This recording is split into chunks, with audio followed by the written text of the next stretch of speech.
आज के इस वीडियो में हम आपको समझाएंगे एक्टिव वॉइस से पैसिव वॉइस कैसे बनाते हैं।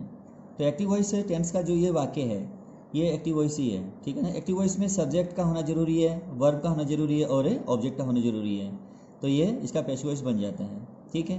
तो आइए, तो इसमें हम सबसे पहले इन चीज़ों पर ध्यान देने के बाद में थोड़ा सा इस पर भी ध्यान दें कि सब्जेक्ट का ऑब्जेक्ट बनाते हैं और ऑब्जेक्ट का सब्जेक्ट बनाते हैं पैसिव वॉइस में, ठीक है। और हमेशा वर्ब में जो इसमें चाहे वर्ब कौन सा भी लगा हो एक्टिव वॉइस में, पर हम पैसिव वॉइस जब बनाते हैं तो उसमें थर्ड फॉर्म का ही प्रयोग करते हैं, ठीक है।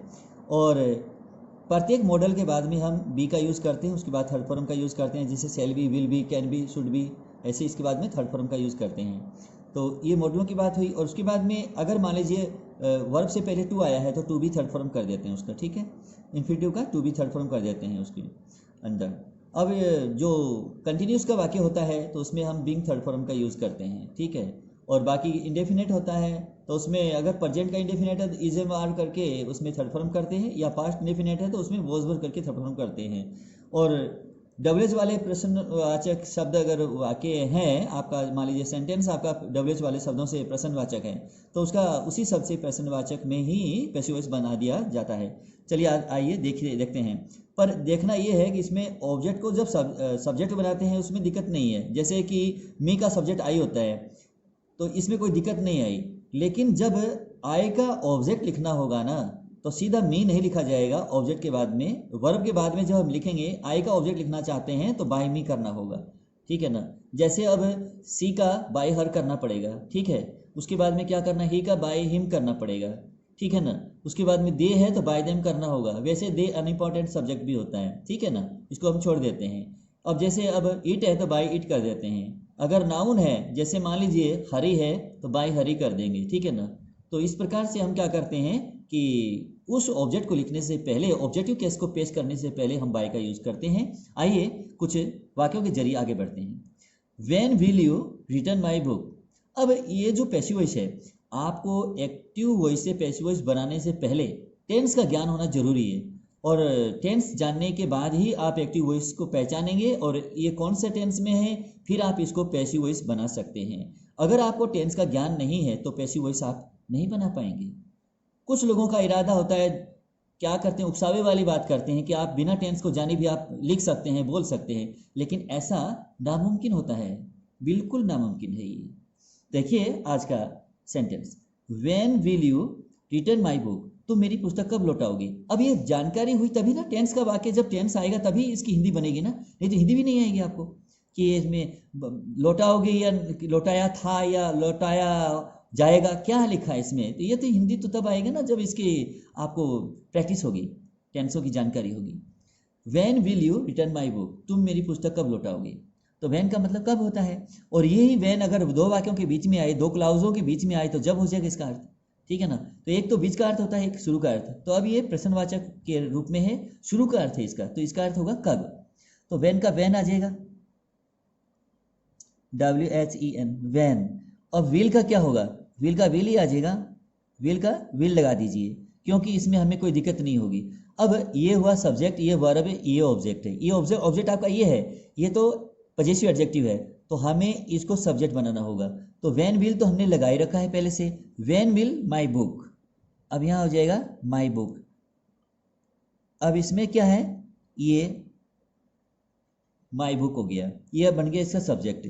अब क्या करना है, विल भी शैल भी होता है ना, मैंने अभी आपको बताया था, विल तो यहाँ लगा है, अब अंदर वाले इस हिस्से में आप बी लगा दीजिए यहाँ, ठीक है ना। When will my book be, अब रिटर्न का क्या होगा, रिटर्नेट कर दीजिएगा, थर्ड फॉर्म बना दीजिए इसका। तो ये हो गया आपका रिटर्नेट, ठीक है ना, थर्ड फॉर्म बन गया। When will my book be returned, मेरी पुस्तक कब लौटाई जाएगी, मेरी पुस्तक कब लौटा दी जाएगी। अब रह गया हमारे पास में यू, तो ये सब्जेक्ट है, इससे एक्टिव वॉइस का ये सब्जेक्ट है, लेकिन अब इसको हम बाय ऑब्जेक्ट बनाएंगे। तो पहले हम इसको बाय लिखेंगे, और बाय लिखेंगे, उसके बाद में यू का ऑब्जेक्ट यू ही होता है, यू का सब्जेक्ट यू होता है और यू का ऑब्जेक्ट भी यू होता है। तो अब देखना ये है कि वर्ब से पहले अगर यू लगे तो इसका अर्थ होगा तुम, और वर्ब के बाद में अगर यू आए तो इसका अर्थ होगा तुम्हें। बस ये बात ध्यान रखने की है। चलिए ये हुआ कंप्लीट, और अंत में इंटरोगेशन मार्क लगाना ही लगाना है। तो ये बन गया when will my book be return by you, आपके द्वारा मेरी पुस्तक को कब लौटा दी जाएगी, ये हुआ। तो ये फ्यूचर इंडेफिनिट का था, तो इसको ऐसे बनाया जाएगा।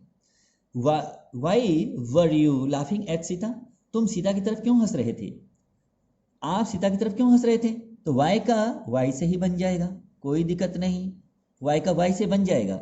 अब करना क्या है, अब इस वाक्य का सब्जेक्ट तो यू था, लेकिन हमें पैसिव वॉइस का सब्जेक्ट बनाना होगा सीता को, ठीक है ना। तो सीता एक वचन है, टेंस इसका ये पास्ट कंटिन्यूस है, तो हमें इसी टेंस से बनाना है। तो वाई वॉज, क्योंकि सीता एक वचन है ना, वाई वॉज सीता, अब लिखिए इसका सीता, ठीक है ना। वाई वॉज सीता, अब ये क्या है, कंटिन्यूस है, अब क्या कर, कंटिन्यूस में बिंग लगेगा, है ना, तो ये बिंग लगा दिया। अब लाफ का आईएनजी हटाएंगे, फिर बच गया, लाफ बच गया ना हमारे पास में, इसका लाफ्ड कर देंगे, LAUGHGHED, laughed. Why was Sita being laughed, अब बच गया एट ना, एट को हटाना नहीं है, इसको पास में रहने दो इसको। जैसे मान लीजिए laugh at, laughing at, laughed eight, जैसे भी लाफिंग चेंज हो इसमें चेंजिंग आएगी, एट में कोई चेंजिंग नहीं आएगी, एट साथ में रहेगा। Why was Sita being laughed at, Sita की तरफ क्यों हंसा जा रहा था, हंसने वाला कौन था, यू, तो बाय यू कर दीजिए, यहाँ बाय लगा करके यू कर दीजिएगा, ये आपका हो गया पैसिव वॉइस, बिल्कुल कंप्लीट हुआ। और इंट्रोगेशन मार्क क्यों लगाना है, क्योंकि क्वेश्चन आप एक्टिव वॉइस क्वेश्चन में है, तो पैसिव वॉइस भी क्वेश्चन में बनेगा ना। देखिए अगला, व्हाट इज सी राइटिंग, वह क्या लिख रही है, व्हाट इज सी राइटिंग, वह क्या लिख रही है, व्हाट का व्हाट से ही बन जाएगा, कोई दिक्कत नहीं है, बहुत आसान होता है ये। व्हाट, अब क्या करना है, अब इसमें कोई ऑब्जेक्ट नहीं है, व्हाट इज सी राइटिंग, वह क्या लिख रही है, पूछा जा रहा है, क्वेश्चन है ये, वह क्या लिख रही है, तो इसका हो जाएगा क्या लिखा जा रहा है उसके द्वारा, व्हाट इज का व्हाट इज आ जाएगा। अब ये कंटिन्यूस है ना, तो इसमें बिंग लगा देंगे, व्हाट इज बिंग। अब राइट आईएनजी हटाइए, राइट का थर्ड फॉर्म क्या होता है, रिटर्न, राइट रॉट रिटर्न होता है ना, WRITTEN, है ना, रिटर्न हुआ। कई लोग इसको वरिट कहते हैं, वरिट नहीं होता इसका उच्चारण, ये राइट होता है, और इसका जो थर्ड फॉर्म है वो रिटर्न होता है, ध्यान रखिएगा, ठीक है, return. What is being return, क्या लिखा जा रहा था, क्या लिखा जा रहा है, व्हाट इज बिंग रिटर्न, क्या लिखा जा रहा है, ठीक है। अब किसके द्वारा, सी का ऑब्जेक्ट क्या होगा, ऑब्जेक्ट लगाना है, बाय सी नहीं करना है, सी का ऑब्जेक्ट ढूंढना होगा आपको, ये ऑब्जेक्ट आपको बाय हर लिखना होगा इस तरह से, ठीक है ना। अब ये प्रश्नवाचक था, तो हमें भी प्रश्नवाचक चिन्ह लगाना होगा, तो ठीक है। व्हाट इज में देखिए, व्हाट इज सी राइटिंग, वह क्या लिख रही है, what is being written by her, उसके द्वारा क्या लिखा जा रहा है, ये बन गया पूरा। देखिए अगला सेंटेंस, जैसे कि मान लीजिए अब मैं यहाँ देख रहा हूँ कि who can answer this question, इस प्रश्न का उत्तर कौन दे सकता है, ये हुआ। तो हु से अगर मान लीजिए प्रश्न आता है ना, तो इसको आप क्या करेंगे, बाय हुम में बदल देंगे, तो बाय को लिखिएगा और हुम को इसके चिपा के लिखना है, हट दूर दूर नहीं लिखना है, ठीक है ना, बिल्कुल सट के बिल्कुल चिपा के लिखना है इसको, बाय हुम, तब ये सही होगा, नहीं तो अलग अलग कर दे जाएगा फिर, ठीक है ना। हाँ, तो जोड़ के लिखना है, जैसे कैन के पास अगर नोट लिखना है तो बीच में गैप नहीं होना चाहिए, कैन को और नोट को पास पास लिखेंगे तब सही रहेगा, कैन नॉट, ठीक है ना, उसी तरह से। तो इसको पास पास लिखने का मतलब है बाय होम। अब क्या करना है, बाय होम कैन का कैन आ जाएगा, बाय होम कैन, ठीक है ना, by whom can this question. अब यहाँ लिखिए दिस क्वेश्चन, क्योंकि ये ऑब्जेक्ट है, वर्ब के बाद में ऑब्जेक्ट आएगा, ये ऑब्जेक्ट है इतना, ठीक है ना। By whom can this question, question. अब कैन ये मॉडल है, तो मॉडल के बाद में हम किसका यूज करते हैं, बी का। अब आंसर का क्या होगा, आंसर्ड कर दीजिएगा, ठीक है ना। अब यहाँ लिख देते हैं इसको ANSWERED, answered. By whom can this question be answered, इस प्रश्न का उत्तर, इस प्रश्न का उत्तर किसके द्वारा दिया जा सकता है, ये हो गया। By whom can this question be answered, ये इस प्रश्न का उत्तर किसके द्वारा दिया जा सकता है, बस इसका ये ही पैसिव वॉइस कंप्लीट हुआ, ठीक है। अब देखते हैं अगला क्या बोलता है। अगला है हु परचेज्ड दिस वेज, इस गुलदस्ते को किसने खरीदा, ये गुलदस्ता जो है ना, फूलदान जो है, इसको किसने खरीदा, तो हु को फिर बाय होम में चेंज कर दीजिएगा, बाय लिख करके हुम कर दीजिएगा, ये बाय होम हुआ, ठीक है ना। अब दिस वेज, ये तो एक वचन है, गुलदस्ता तो एक वचन है ना, और एक वचन है तभी तो दिस लगा है, दिस एक चीज के लिए हाथ लगती है, ठीक है ना। और जब कोई चीज प्रदर्शित करते हैं ना, तब हम दिस लगाते हैं। दिस वेज यानी कि वो दिखा रहा है कि ये गुलदस्ता है वो, ठीक है ना। अब इसके बाद ये टेंस देख लीजिए, यहाँ कौन सा टेंस है, ये सेकंड फॉर्म लगा है। सेकंड फॉर्म कौन से टेंस में लगता है, पास्ट इंडेफिनिट में लगता है। आप पास्ट इंडेफिनिट को पूर्ण रूप से ध्यान में रखिएगा, ठीक है ना, तभी ये पहचान में आएगा। बाय होम, अब पास्ट इंडेफिनिट में पैसिव वॉइस बनाएंगे तो वॉज वर्ब होता है ना, तो ये एक वचन है तो वॉज लग जाएगा। By whom was, this vase हो गया ना। अब क्या करना है, by whom was this vase purchased, PURCHASED, purchased. By whom यानी किसके द्वारा, by whom was this vase purchased, किसके द्वारा इस फूलदान को खरीदा गया था। हो गया पूरा, बस इतना ही है। अब इंटरोगेशन मार्क लगा दीजिए क्योंकि आपका क्वेश्चन में है ये। तो हु का जो पैसिव वॉइस बनाएंगे तो बाय होम से बनेगा, और अगर मान लीजिए बाय होम से अगर एक्टिव वॉइस आता है तो हु से बन जाएगा पैसिव वॉइस, और अंत में बाय लग जाएगा, ठीक है, वो भी मैं आपको बता दूंगा। अब इसमें ये होम से है, अब ये होम से आ गया ना। हुम आर यू लाफिंग, आप किसकी मदद कर रहे हैं, आप किसकी मदद कर रहे हैं, आप किसकी सहायता कर रहे हैं, ये हुआ। तो हुम से आ गया ना, तो हुम से अगर क्वेश्चन आया है तो आप इसको हु से बना लीजिए, कोई दिक्कत नहीं है, कोई समस्या नहीं है। तो हु, अब ये इसमें क्या है कि आप किसकी मदद कर रहे हैं, तो हु अब क्या करेंगे इसमें जो है आप इसको इज लगा दीजिएगा, क्योंकि ये कंटिन्यूस है ना, कंटिन्यूस है, present continuous. Who is being, अब लाभ का क्या होगा, लाभ कर दीजिएगा यहाँ। हेल्प है क्या, हेल्प है ये, HELPED, हेल्प्ड है, तो ये दोबारा देख लीजिएगा।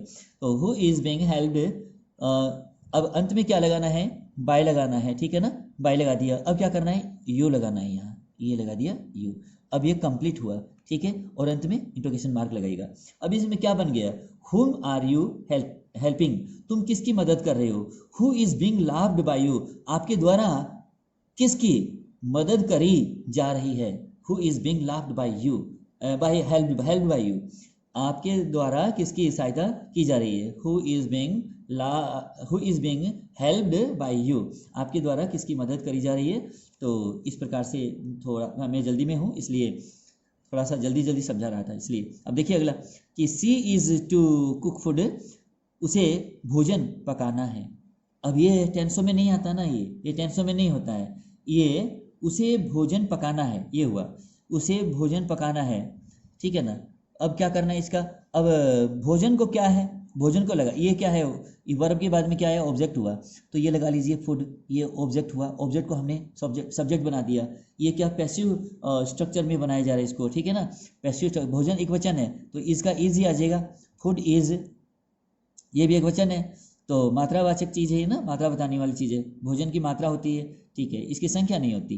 तो फूड इज, अब क्या करना है, फूड इज, अब टू है ना, टू का टू बी कर दीजिएगा, टू का क्या बनाना है, to be.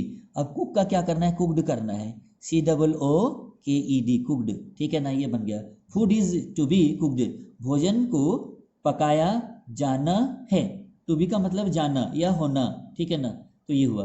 Food is to be cooked, भोजन को पकाया जाना है, किसके द्वारा भाई, अब क्या लिखना है, या बाय लगा दिया, और ये क्या है, सी, तो बाय। अब सी नहीं लिखना है मेरे भैया, यहाँ क्या करना है, आपको हर लिखना होगा, क्या लिखना है, हर। तो ये ध्यान रखना है, what is to be cooked, दोबारा सुन लीजिए, food is to be cooked by her, उसके द्वारा भोजन को पकाया जाना है। तो ये हुए। तो ऊपर मैंने कुछ इंट्रोगेटिव सेंटेंस दिए थे और जिनके पैसिव वॉइस आपको समझाए गए हैं, और ये भी आपको, ये तो पॉजिटिव था, ये भी मैंने आपको समझाया है। और मेरे इस तरह से जो पैसिव वॉइस हैं वो आपको कई वीडियो दिए जाएंगे, आप समझते रहिएगा और इस प्रकार से आनंद उठाते रहिए।